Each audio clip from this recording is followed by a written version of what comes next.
بسم اللہ الرحمن الرحیم۔ ہماری آج کی ویڈیو دریائے فرات کے بارے میں ہے کہ وہ وقت کب آئے گا جب دریائے فرات سے سونے کا پہاڑ نمودار ہوگا۔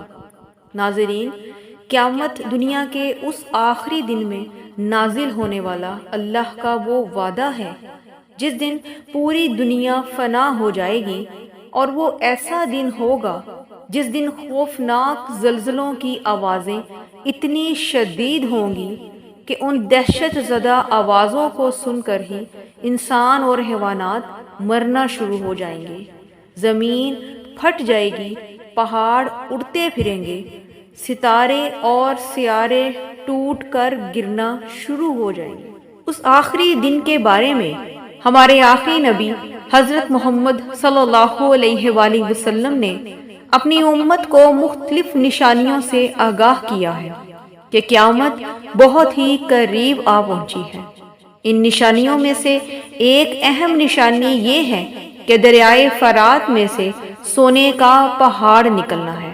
اس کے متعلق اگر بہت سی احادیث اور روایات کو اکٹھا کیا جائے تو وہ کچھ یوں ہے کہ نبی پاک صلی اللہ علیہ وآلہ وسلم نے ارشاد فرمایا کہ ان قریب دریائے فرات سوکھ جائے گا اور اس سے سونے کا پہاڑ نمودار ہوگا، اور لوگ جب اس پہاڑ کے بارے میں سنیں گے تو اس کی طرف چل پڑیں گے، اور جو لوگ اس پہاڑ کے قریب ہوں گے وہ سوچیں گے کہ اگر ہم نے اس پہاڑ کو چھوڑ دیا تو دوسرے لوگ اس سونے کے پہاڑ کو لے جائیں گے۔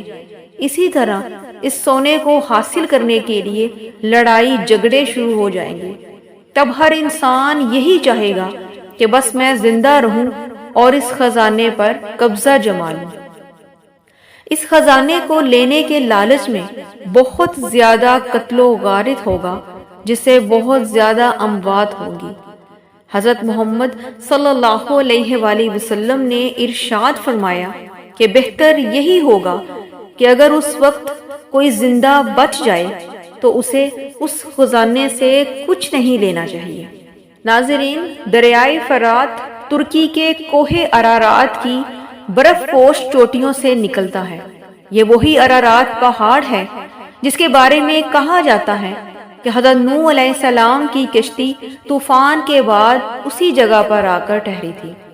شام کے شہر جرابلس کے مقامات کے قریب ایک صحرا ہے جہاں سے دریائے فرات گزرتا ہے۔ اسی مقام پر ہمارے نبی نے اس بڑی جنگ کی پیشن گوئی کی ہے جس میں اہل روم 80 جھنڈوں تلے اکٹھا ہو کر مسلمانوں سے جنگ کریں گے۔ حضرت ابراہیم علیہ السلام سے لے کر حضرت امام حسین کی شہادت تک دریائے فرات کے کنارے پر بے شمار اہم تاریخی واقعات رونما ہوئے ہیں۔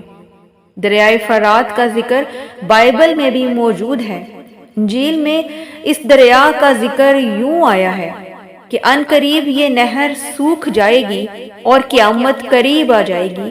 اس دریا کے نیچے 4 فرشتے ہیں جن کو سزا کے طور پر نیچے پھینک دیا گیا تھا، اور کرب قیامت ان 4 میں سے ایک فرشتہ فرات میں ایک ایسا پیالہ انڈھیلے گا جس سے اس کا پانی سوکھ جائے گا۔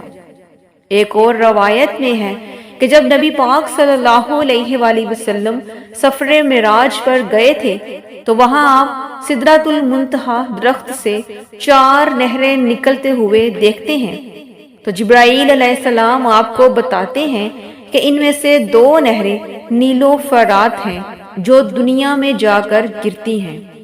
دریائے فرات کا وہ خاص حصہ جو جنت سے منسلک ہے اور وہاں سے زمین پر آتا ہے، وہ ایک پراسرار مما ہے۔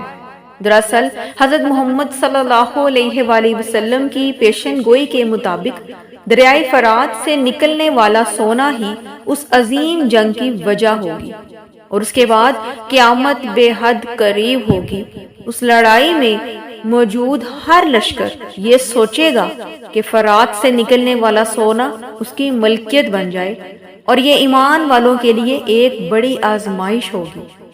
دریائے فرات سے سونے کا پہاڑ کب نکلے گا، اس کے بارے میں مختلف علماء اور محققین کی مختلف نظریات ہیں۔ بہت سے محققین یہ کہتے ہیں کہ جس سونے کے پہاڑ کا ذکر کیا گیا تھا وہ ظاہر ہو چکا ہے، اور یہ سونا کچھ اور نہیں بلکہ شام اور عراق سے نکلنے والا تیل ہے، جسے 20ویں صدی میں زمین کے اندر سے دریافت کیا گیا تھا، اور لوگ اسے کالا سونا بھی کہتے ہیں۔ عراق اور شام میں تیل کے بڑے بڑے کنویں اور چشمے دریائے فرات کے دونوں کناروں پر موجود ہیں، جہاں سے روزانہ تقریباً 3,85,000 بیرل تیل نکالا جاتا ہے۔ یہ تیل آج کے دور میں وہی حیثیت رکھتا ہے جو نبی کریم صلی اللہ علیہ وآلہ وسلم کے زمانے میں سونے کی حیثیت رکھتا تھا۔ ناظرین، احادیث میں دریائے فرات کے خشک ہونے کی صاف پیشن گوئی کا ذکر ہے، جو آج سچ ہوتی دکھائی دے رہی ہیں، کیونکہ اب دریائے فرات کافی حد تک خشک ہو چکا ہے۔ کیونکہ پہلے دریائے فرات کی گہرائی بہت زیادہ تھی، لیکن اب اس کی گہرائی بہت کم رہ گئی ہے۔ بہت سے ماہرین کا یہ کہنا تھا کہ اس میں بہت زیادہ سونا موجود ہے۔ پچھلے 50 سالوں میں دریائے فرات کے کنارے پر چھوٹی چھوٹی سونے کی کانیں دریافت کر کے سونا نکالا گیا ہے، اور کچھ لوگوں نے دریا کے کنارے کافی بڑی مقدار میں بھی سونا نکلنے کا دعویٰ کیا ہے۔ آج سے 3 سال پہلے ترکی میں 99 ٹن سونے کا ذخیرہ دریافت ہوا تھا، جس کی مالیت $6 بلین ہے، لیکن یہ سونا اتنا زیادہ نہیں کہ اس کے پیچھے جنگیں شروع ہو جائیں۔ اکثر فرات کے پانی سے سونے کے ٹکڑے اور پارٹیکلز بھی ملتے رہتے ہیں، جس سے یہ ثابت ہوتا ہے کہ دریا کا یہ پانی سونے کے بہت بڑے ذخیرے سے ہو کر آتا ہے، اور مستقبل میں حدیث کی پیشن گوئی سچ ثابت ہونے کا امکان ہے۔ اور اب دریائے فرات کا یوں خشک ہو جانا اس بات کی علامت ہے کہ اے لوگو، اب جاگ جاؤ، سنبھل جاؤ، کیونکہ اب دنیا میں تمہارا وقت ختم ہونے والا ہے اور قیامت ہمارے بہت قریب ہے۔ اسی امید کے ساتھ اجازت دیں کہ آپ کو ہماری آج کی ویڈیو پسند آئی ہوگی۔ انشاءاللہ دوبارہ ملیں گے ایک نئی اسلامی معلوماتی اور تاریخی ویڈیو کے ساتھ۔ شکریہ۔